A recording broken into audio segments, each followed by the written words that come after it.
بسم اللہ الرحمن الرحیم۔ حضرت ہود علیہ السلام۔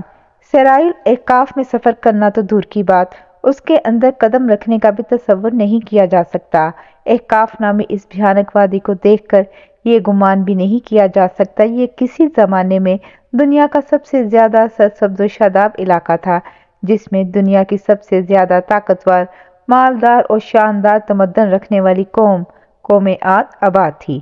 یہ دنیا کے سب سے زیادہ قداور اور زوراور انسان تھے۔ اتنے طاقتور لوگ اللہ نے پھر پیدا نہیں کیے۔ طوفان نوح کے بعد قوم عاد ہی وہ قوم تھی جو سب سے پہلے کفر و شرک میں مبتلا ہو کر بتوں کی پجاری بنی۔ انہیں اپنے پتھروں کے خداؤں پر بڑا گھمنڈ تھا۔ کفر و شرک کے سمندر میں غرق قوم عاد کے بعد عمالیاں جب اپنی آخری حدود پار کر گئیں تو اللہ تعالیٰ نے انہی میں سے اپنے ایک نیک بندے حضرت ہود علیہ السلام کو پیغمبر بنا کر مبعوث فرمایا۔ چنانچہ قرآن کریم میں اللہ تعالیٰ کا ارشاد ہے، اور ہم نے قوم عاد کی طرف ان کے بھائی ہود علیہ السلام کو بھیجا۔ انہوں نے کہا، بھائیو، اللہ ہی کی عبادت کرو، اس کے سوا تمہارا کوئی معبود نہیں، کیا تم ڈرتے نہیں؟ حضرت ہود علیہ السلام ایک طویل عرصے تک اپنی قوم کو وعظ و نصیحت کرتے رہے۔ قوم عاد کے 13 قبائل میں سے لقمان اور خلجان نامی قبائل نہایت طاقتور تھے اور انہیں حکمران کی حیثیت حاصل تھی۔ حضرت ہود علیہ السلام نے جب دعوت حق دی اور کفر و شرک چھوڑ کر ایک اللہ کی بندگی کی طرف بلایا تو لقمان قبیلے نے سخت مزاحمت کی اور حضرت ہود علیہ السلام کے دشمن ہو گئے۔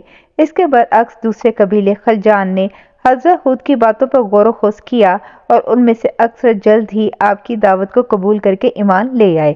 حضرت ہود نے اپنی قوم کو راہ حق پر گامزن کرنے کی ہر ممکن کوشش کی، مگر قوم نے ان کی دعوت قبول کرنے سے انکار کر دیا تو بالآخر انہوں نے بارگاہ الہی میں مدد کے لیے دستے دعا دراز کیے، جسے قرآن کریم نے یوں بیان کیا۔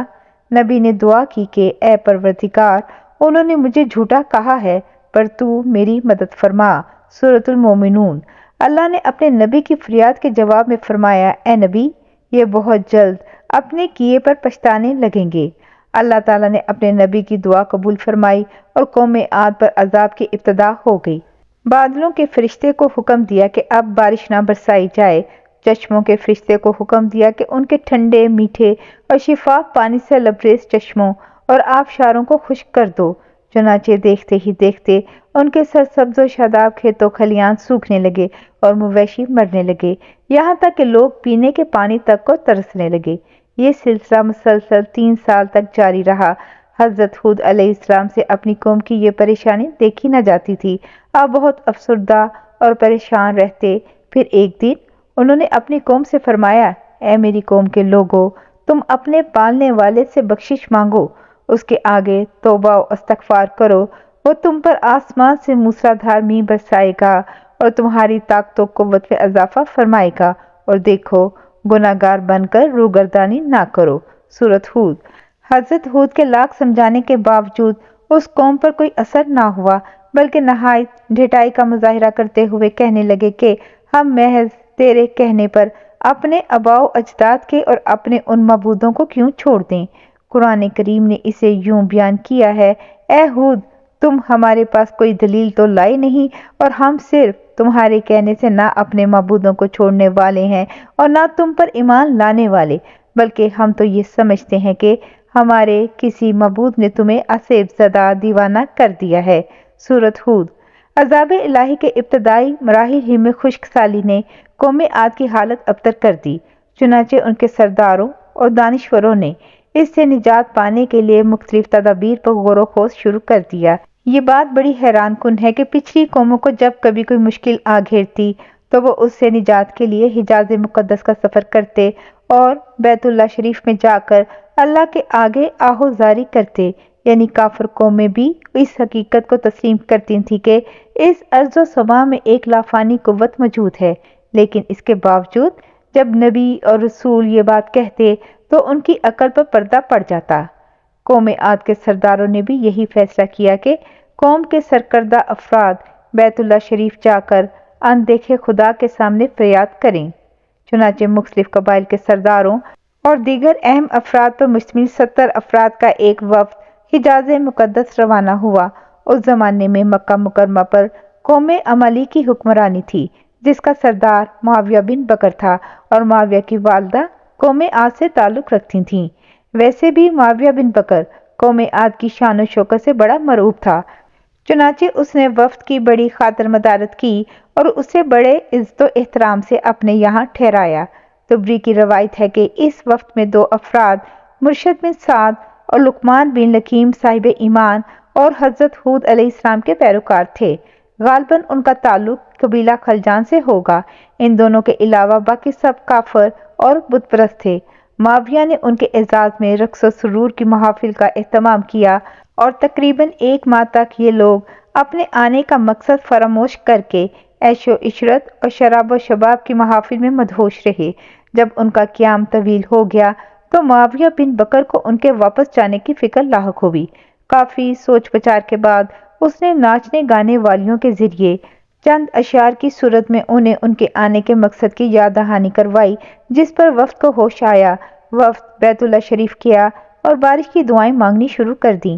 ابھی تھوڑی ہی دیر گزری تھی کہ اللہ تعالیٰ نے آسمان پر 3 رنگوں کے بادل بھیج دیے، جن میں ایک سفید تھا، دوسرا سیاہ اور تیسرا سرخ۔ اس کے ساتھ ہی آسمانوں سے ندائے غیب آئی، اپنے اور اپنی قوم کے لیے ان تینوں میں سے کسی ایک کو پسند کر لو۔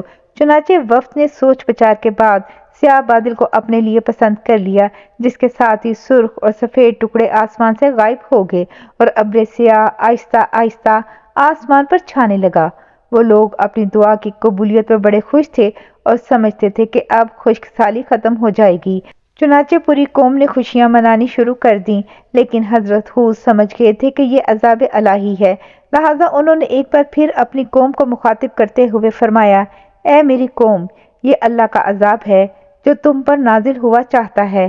پھر انہوں نے اللہ تعالیٰ کا فرمان انہیں سنایا، نہیں بلکہ دراصل یہ ابر وہ عذاب ہے جس کی تم جلدی کر رہے تھے، یہ ہوا کا طوفان ہے جس میں دردناک عذاب چلا آ رہا ہے جو اپنے رب کے حکم سے ہر چیز تباہ کر ڈالے گا۔ سورۃ الاحقاف۔ حدیث شریف میں آتا ہے کہ اماں عائشہ صدیقہ رضی اللہ تعالی عنہا نے حضور نبی کریم صلی اللہ علیہ وآلہ وسلم سے پوچھا، یا رسول اللہ، لوگ تو بادل دیکھ کر خوش ہوتے ہیں کہ اب بارش ہوگی، لیکن آپ صلی اللہ علیہ وآلہ وسلم کے چہرے پر اس کے برعکس تشویش کے آثار نظر آتے ہیں۔ آپ صلی اللہ علیہ وآلہ وسلم نے فرمایا، عائشہ، اس بات کی کیا ضمانت ہے کہ اس بادل میں عذاب نہیں ہوگا؟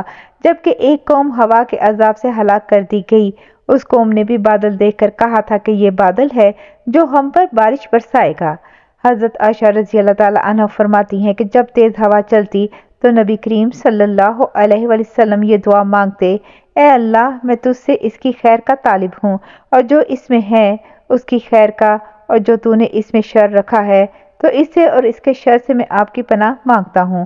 حضرت عائشہ فرماتی ہیں کہ جب آسمان پر بادل چھا جاتے تو حضور اکرم صلی اللہ علیہ وآلہ وسلم کے چہرے کا رنگ متغیر ہو جاتا، آپ صلی اللہ علیہ وآلہ وسلم پر خوف کی سی کیفیت طاری ہو جاتی جس سے آپ بے چین ہو جاتے، کبھی باہر نکلتے، کبھی اندر داخل ہوتے، کبھی آگے ہوتے اور کبھی پیچھے، پھر جب بارش برستی تو پھر خوشی طاری ہو جاتی تھی۔ حضرت عائشہ فرماتی ہیں کہ یہ کیفیت دیکھ کر میں نے خدمت اقدس میں سوال کیا تو آپ صلی اللہ علیہ وآلہ وسلم نے فرمایا، اے عائشہ، کہیں ایسا نہ ہو جائے جو قوم عاد نے کہا تھا۔ پھر اس آیت کی تلاوت فرمائی، جب قوم عاد نے اس عذاب کو بصورت بادل اپنی بستیوں کی طرف آتے دیکھا تو کہنے لگے، یہ تو بادل ہیں ہم پر بارش کرنے والا۔ قرآن کریم میں ہے کہ اللہ نے تیز آندھی کا یہ عذاب 7 راتوں اور 8 دنوں تک مسلسل جاری رکھا۔ آندھی نے کسی ایک کو بھی باقی نہ چھوڑا، یہ ہر ایک کے پاس پہنچ گئی، غاروں کے اندر، پہاڑوں کی گھاٹیوں اور چوٹیوں، گھروں، محلات اور قلعوں کے اندر سب کو فنا کر ڈالا۔ ابن عمر سے مروی ہے کہ نبی کریم صلی اللہ علیہ وآلہ وسلم نے فرمایا کہ وہ آندھی جس کے ذریعے قوم عاد ہلاک کی گئی، اللہ نے ان پر انگوٹھی جتنی جگہ کے مثل ہوا کھولی تھی، بس وہ ہوا پہلے دیہات میں گئی اور وہاں کے لوگوں اور مویشیوں اور مالوں کو اٹھایا اور آسمان و زمین کے درمیان لے گئی۔ اللہ تعالیٰ نے اس خوفناک آندھی سے حضرت ہود اور ان کے ساتھیوں کو محفوظ رکھا اور انہوں نے خطیرہ نامی ایک بستی میں پناہ لے لی جہاں عذاب ان تک نہیں پہنچا اور وہ امن و سکون سے رہے۔ اللہ تعالیٰ نے قرآن کریم کی مختلف مقامات پر قوم عاد پر نازل ہونے والے عذاب کا تذکرہ فرمایا ہے تاکہ کفر و شرک اور غرور و تکبر میں مبتلا لوگوں کو تنبیہ ہو۔ اس کے علاوہ قرآن کریم کی ایک سورت کا نام حضرت ہود کے نام پر سورت ہود ہے۔ قرآن پاک کے 11ویں پارے میں موجود یہ سورت مبارکہ 123 آیات اور 10 رکوعات پر مشتمل ہے۔ سورت ہود مکی ہے۔ یہ اس دور میں نازل ہوئی کہ جب کفار مکہ کا ظلم و ستم اپنے عروج پر تھا۔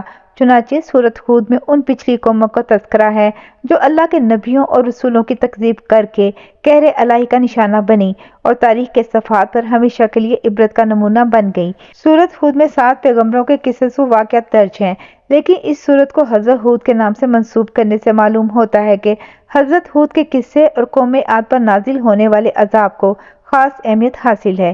حدیث مبارکہ میں ہے کہ رسول اللہ صلی اللہ علیہ وسلم کی ریشی مبارک کے کچھ بال سفید ہو گئے تو حضرت ابوبکر صدیق نے عرض کیا، یا رسول اللہ صلی اللہ علیہ وسلم، آپ بوڑھے ہو گئے؟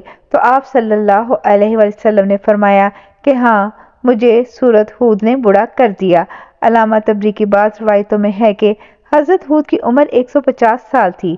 آپ کو 50 برس کی عمر میں نبوت عطا ہوئی۔